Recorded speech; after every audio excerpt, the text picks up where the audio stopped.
How can I process each letter of text using JavaScript? I would like to alert each letter of a string, but I am unsure how to do this, so if I have var str equals this is my string, I would like to be able to separately alert t, h, I, s, etc. This is just the beginning of an idea that I am working on, but I need to know how to process each letter separately. I was thinking I might need to use the split function after testing what the length of the string is. How can I do this?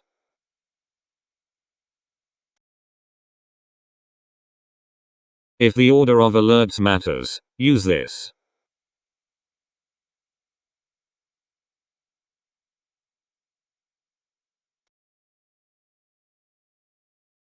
Thanks for watching. Subscribe to learn JavaScript. We have a number of awesome tutorials in the works.